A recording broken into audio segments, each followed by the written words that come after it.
Lalu skenario berikutnya untuk kedepannya untuk memenangkan satu putaran ini dengan modus mengerahkan kepala desa beserta aparaturnya untuk memenangkan paslon tertentu melalui cara di desa-desa yang minim pengawasan, kepala desa meminta warganya untuk tidak perlu datang ke TPS.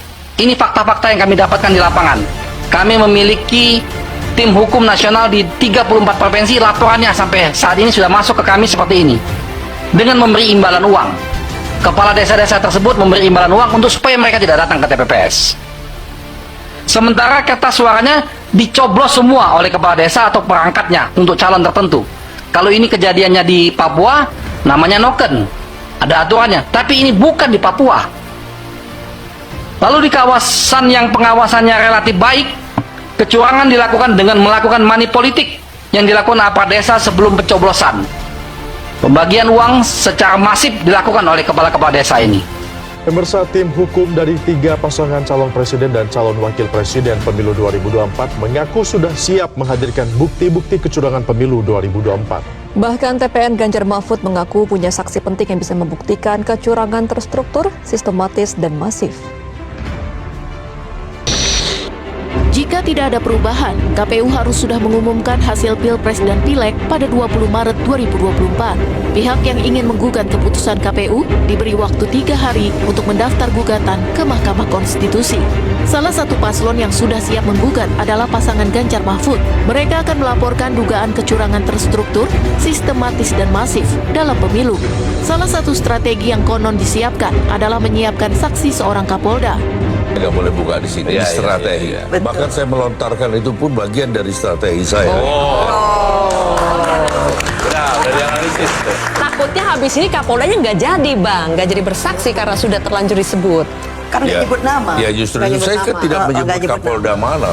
Ya. Betul. Ya kan namanya. Ya, bukan Kapolda luar negeri ya. Kapolda Kuala Lumpur. Tapi kan sebenarnya mau saya katakan bahwa ini hak ya, Mbak. Lihat aja.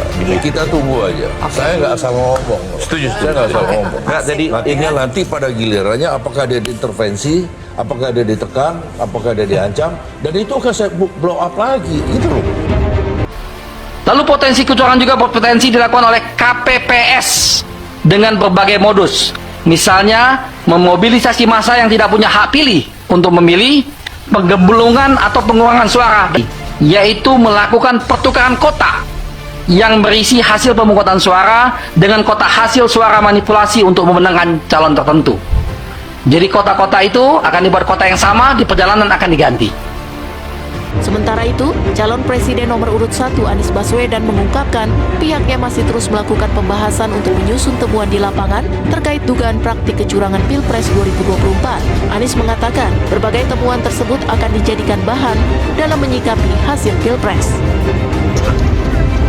Sekarang sedang pembahasan di tim hukum, menyusun temuan-temuan di lapangan, praktek-praktek kekurangan pemilu, pengulangan Pilpres, kemudian nanti itu menjadi bahan untuk kita mensikapi hasil nanti. Terakhir Pak, mungkin ini. Lalu yang selanjutnya, menyalahgunakan sistem IT KPU, misalnya dengan mengupload data hasil rekapitulasi suara yang tidak real. Apalagi terdapat informasi adanya pembobolan DPT dari situs KPU, menunjukkan betapa rentannya sistem IT KPU. Terhadap potensi itu, tim hukum nasional Amin sudah meminta secara resmi melalui surat kepada KPU untuk dilakukan audit independen terhadap sistem IT KPU yang secara terbuka yang dihadiri oleh perwakilan semua paslon. Ini fair. Kalau kita meminta semua paslon hadir, kita sama-sama audit tuh sistem IT-nya. Tapi sampai saat ini kami sudah melakukan 2 surat tidak mendapat tanggapan. Dan akhirnya kami melaporkan ini juga ke Bawaslu. Kami sudah minta Bawaslu untuk mengecek tentang IT KPU. Ini supaya dilakukan audit forensik. Tim kampanye nasional Prabowo Gibran juga turut siap menghadapi gugatan hasil pemilu presiden 2024 di Mahkamah Konstitusi. Tim hukum Prabowo Gibran mengaku telah menyiapkan sederet saksi, ahli, termasuk pengacara, untuk dihadirkan dalam sidang sengketa pemilu, termasuk untuk menangkis strategi kubu lawan yang menyiapkan saksi seorang Kapolda. Kalau kalau dia mengungkapkan terjadinya penipuan segala macam pengerahan massa di tempat yang dia sendiri menjadi Kapolri, atau bisa menggugurkan 39 provinsi yang lain. Artinya dia memang punya batasan wilayah kekuasaan dia itu ya sebagai Polri Jadi kan ya, Prof. untuk bisa mengatakan TSN terstruktur kan masif dan sistematik. Kita akan tanya secara sistematik, Anda bisa buktikan ada Kapolda di mana? Masa Kapolda Bali? Apa Anda tahu yang terjadi di Aceh? Berarti meskipun itu terbukti tapi tidak bisa menggugurkan Mungkin terbukti di satu tempat itu aja. Tapi pun untuk mengangkat. Perkembangan penghitungan suara pemilu 2024 untuk Pilpres per 16 Maret 2024 siang, KPU telah menyelesaikan rekapitulasi suara nasional di 31 dari 38 provinsi. Hasil sementara, Prabowo Gibran meraup suara di 29 provinsi. Lalu yang terakhir, penggunaan lembaga survei. Ini mohon maaf, ini harus kami sampaikan bahwa penggunaan lembaga survei untuk mengumumkan quick count atau exit poll yang tidak valid untuk memenangkan calon tertentu. Sementara pada saat itu proses penghitungan suara di TPS masih berlangsung. Hal ini akan mempengaruhi psikologi saksi dan masyarakat umum. Nah, itulah fakta-fakta kecurangan yang telah, sedang, dan yang akan terjadi.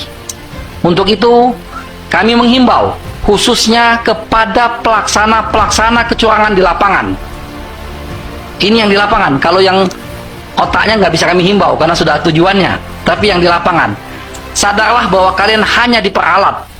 Nanti ketika menjadi masalah hukum, terjadi sesuatu, kalian yang akan kena.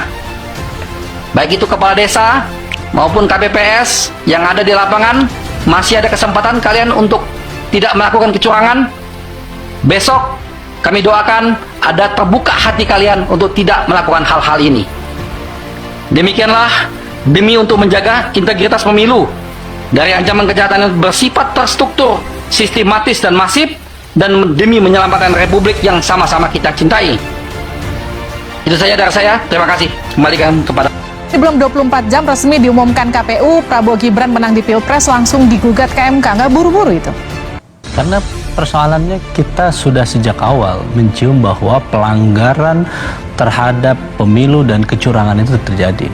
Dan kerja kami memang sudah sejak lama. Jadi bagi kami ketika hari H pasca diumumkan kita sudah siap. Jadi ini bukan kerja 1-2 hari. Jadi kami menyiapkan bukti, data, dan fakta bagaimana pelanggaran dan kecurangan itu terjadi. Jadi bagi kami saat ini adalah salah satu kecurangan atau pelanggaran yang dilakukan adalah bagaimana ketika pendaftaran calon presiden dan calon wakil presiden. Saat itu tidak ada peraturan